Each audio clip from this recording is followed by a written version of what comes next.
സാജൻ, ഞാൻ താങ്കളിലേക്ക് വരികയാണ്. ദീർഘകാലമായി മാധ്യമപ്രവർത്തകനായിരുന്ന, രാഷ്ട്ര തലസ്ഥാനത്ത് തന്നെ ഒരുപാട് കാലം മാധ്യമപ്രവർത്തകനായിരുന്ന, ഉത്തരേന്ത്യ നല്ലപോലെ അറിയുന്ന താങ്കളിത ഉത്തരേന്ത്യയിൽ നിന്നുള്ള ഒരു ദുഃഖവാർത്തയ്ക്ക് മുന്നിൽ ഇരിക്കുകയാണ്.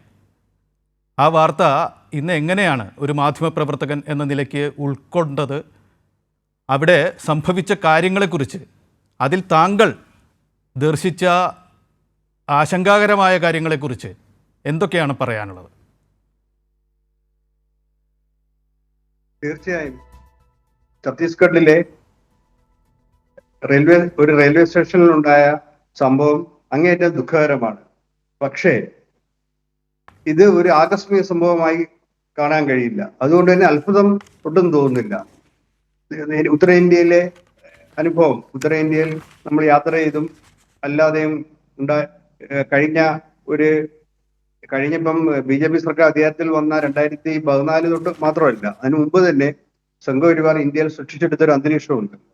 ആ അന്തരീക്ഷത്തിൽ നിന്ന് നോക്കുമ്പോൾ ഒട്ടും ആകസ്മികമോ അമ്പരപ്പിക്കുന്നതോ ഒരു സംഭവമേ ഇതിനെ കാണാൻ കഴിയില്ല. കാരണം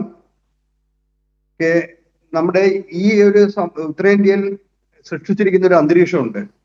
ഒരു പശു ഏതെങ്കിലും പ്രത്യേക വിശ്വാസത്തിൽപ്പെട്ട ഒരു കൂടെ സമീപത്തൊരു പശുവിനെ കാണുകയോ ഒക്കെ ചെയ്താൽ അവരെ ആക്രമിക്കുക, അല്ലെങ്കിൽ സഭാവസ്ത്രം ധരിച്ച ആരെങ്കിലും ഇതേപോലെ യാത്ര ചെയ്യുമ്പോൾ അവർ കൂടെയുള്ളവരെ മതപരിവർത്തനത്തിന് കൊണ്ടുപോവുകയാണെന്നുള്ള ഒരു പ്രതീതി. ഇതൊരു TTEക്കാണ് തോന്നിയത്, ഇങ്ങനെ തോന്നൽ.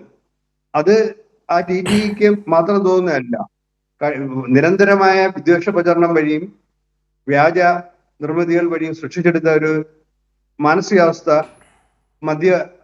ഒരു അവസ്ഥ പൊതുവെ സൃഷ്ടിക്കപ്പെട്ടിട്ടുണ്ട്. അപ്പൊ അവരുടെ ഒരു സംശയത്തിന്റെ പേരിൽ ആരെയും കുറ്റവാളിയാക്കാം എന്നൊരു അവസ്ഥ സൃഷ്ടിച്ചിട്ടുണ്ട്. അപ്പൊ അതാണ് ഇതിന്റെ ഒരു പശ്ചാത്തലം. നമ്മുടെ ഏറ്റവും ദരിദ്രമായ പശ്ചാത്തലത്തിലുള്ള ഈ സംഭവം തന്നെ ഫാദർ സ്റ്റാൻ സ്വാമിക്കുണ്ടായ സംഭവം നമുക്കെല്ലാം ഓർമ്മയുണ്ട്. ജാർഖണ്ഡിലെ ആദിവാസികൾക്കിടയിൽ പ്രവർത്തിച്ച സ്റ്റാൻ സ്വാമിയെ കോവിഡ് കാലത്ത് ജയിലിലിട്ട് അതൊരു ജുഡീഷ്യൽ കൊലപാതകം എന്ന് തന്നെ പൊതുവെ നിരീക്ഷിക്കപ്പെടുകയുണ്ടായി. അതുപോലെ പാവപ്പെട്ടവർക്ക് വേണ്ടി പ്രവർത്തിക്കുന്ന ആളുകൾ, പാവപ്പെട്ടവരുടെ ക്ഷേമത്തിൽ സർക്കാരുകളും ഭരണവ്യവസ്ഥയും പരാജയപ്പെടുമ്പോഴാണ് അവർ തൊഴിലിന് വേണ്ടിയും മറ്റു കാര്യങ്ങൾക്ക് വേണ്ടിയും ഇത്തരം ഏജൻസികളെയോ അല്ലെങ്കിൽ അവരുടെ മുമ്പിൽ തൊഴിലുമായി എത്തുന്ന മറ്റുള്ളവരെ ആശ്രയിക്കേണ്ടി വരുന്നത്. നാം മനസ്സിലാക്കുന്നത് ഈ ഒരു സംഭവത്തിൽ ഈ പെൺകുട്ടികൾ അവരുടെ ഉപജീവനാർത്ഥം ആഗ്രയിലേക്ക് പോകുവാൻ കന്യാസ്ത്രീയോടൊപ്പം യാത്രയ്ക്ക് വേണ്ടി എത്തിയതാണ്. അപ്പോൾ സ്വാഭാവികമായി നാട് വിട്ട് വേറെ പ്രദേശത്തേക്ക് പോകുന്ന പെൺകുട്ടികളാണ്. അപ്പൊ അവരുടെ മുഖത്ത് അതിന്റെ സങ്കടമോ ദുഃഖമോ ഒക്കെ ഉണ്ടായിരിക്കണം. അപ്പൊ അത് വ്യാഖ്യാനിച്ചാണ് ഇവരെ കടത്തിക്കൊണ്ട് പോയാണെന്നുള്ളൊരു പ്രതീതി സൃഷ്ടിക്കുകയും അവരെ ഈ ഒരു അവസ്ഥയിലേക്ക് കാര്യങ്ങൾ എത്തിക്കുകയും ചെയ്തത്.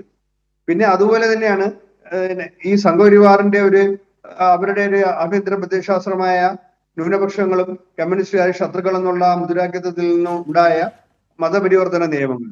ഇപ്പോൾ രാജ്യത്ത് 10 സംസ്ഥാനത്തെങ്കിലും വളരെ കടുപ്പം എന്നുള്ള വാക്കൊന്നും വളരെ കിരാതമായ വ്യവസ്ഥയോട് കൂടിയ മതപരിവർത്തന നിയമങ്ങൾ നിലവിൽ വന്നിട്ടുണ്ട്. അത്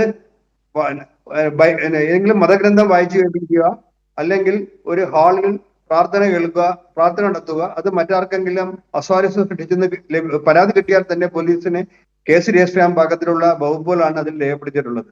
അപ്പൊ ഉത്തർപ്രദേശിൽ തന്നെ കഴിഞ്ഞ കുറച്ചു നാൾ മുമ്പ് ഒരു ക്രൈസ്തവ സഭാ വിഭാഗത്തിന്റെ ഹാളിൽ മറ്റു ക്രൈസ്തവ വിഭാഗം പ്രാർത്ഥന നടത്തിയെന്ന പേരിൽ ഹാളിന്റെ നടത്തിപ്പുകാർക്കെതിരെ കേസെടുത്ത സംഭവം റിപ്പോർട്ട് ചെയ്യുകയുണ്ടായി. ഇതേപോലെ കേട്ടാൽ ഒരു ആധുനിക കാലത്താണോ മതനിരപേക്ഷ ഭരണഘടന നിലനിൽക്കുന്ന രാജ്യത്താണോ നാം ജീവിക്കുന്നതെന്ന ഒരു സംശയം ഉണ്ടാകുന്ന രീതിയിലുള്ള കാര്യങ്ങളാണ് കുറെ വർഷങ്ങളായി നാം കേട്ടുകൊണ്ടിരിക്കുന്നത്.